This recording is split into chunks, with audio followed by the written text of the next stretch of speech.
travaille ici depuis 2016. Je suis coordinatrice au foyer Cassiopée, qui est un foyer d'hébergement, ici à Adélaïde-Perrin, sur le site d'Enay. J'ai été remplaçante sur différents services pendant environ 6 mois. Et puis, il y a un poste de coordinatrice qui s'est libéré en CDI. Et donc, j'ai postulé. Le fait que l'établissement Adélaïde-Perrin soit sur 3 sites qui regroupent différents types de services, ça peut permettre de dynamiser un petit peu sa vie professionnelle, quand parfois on en reçoit le besoin. Parce qu'entre un foyer de vie, un centre d'activité de jour et un foyer d'hébergement appartement, on est sur des accompagnements assez différents, autour de valeurs communes. Ça peut permettre un peu des évolutions en termes de carrière avec un même métier. Moi, si je travaille à Adélaïde-Perrin, c'est parce que je me retrouve complètement dans ma pratique professionnelle par rapport aux valeurs qu'on défend. On a la chance ici d'être assez complet sur l'accompagnement. Toute la vie du résident, on l'accompagne sur tous les aspects de sa vie. L'aspect professionnel, le médical, la vie affective, amoureuse et sexuelle aussi, la gestion de l'argent, le lien avec les partenaires. Enfin, c'est vrai que c'est satisfaisant de travailler dans un environnement comme celui-ci.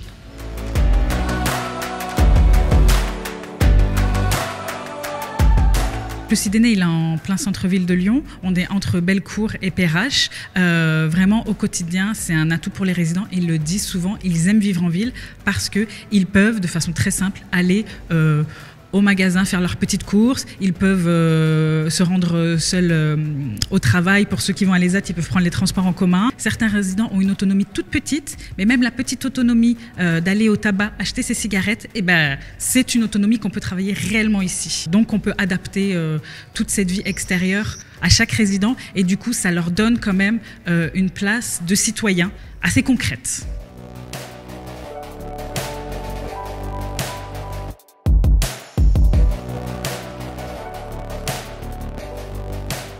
Quelque chose qui est très fort ici, c'est qu'on peut vraiment faire des choses intergénérationnelles. C'est-à-dire qu'on a des résidents, les plus jeunes qui ont une vingtaine d'années, les plus âgés ont 80 ans, et parfois on fait des fêtes et on se réunit tous. Et c'est vraiment très convivial. C'est pas toujours évident de faire de l'intergénérationnel. Là, voilà, on peut le faire pour de vrai. Puis comme certains résidents ont vécu dans différents foyers selon la période de leur vie, ça crée des connexions entre les résidents. Certains se connaissent depuis 20 ans, 30 ans. Quand ils se retrouvent pour une fête, même s'ils habitent plus sur le même service, ils se rappellent des souvenirs, ils nous les racontent. Et voilà, et c'est très chaleureux. Et ça amène encore plus de vie ici à Adélaïde-Perrin. On sent qu'il y a vraiment ce souhait d'être vraiment au plus proche du besoin du résident. Par rapport au poste de coordination, on fait en sorte que leurs projets soient respectés et c'est vraiment une responsabilité qui est intéressante à avoir. Et puis voilà, encore une fois, on parlait de l'ouverture d'esprit aussi. Je trouve que c'est quelque chose qu'on ressent assez vite quand on arrive ici.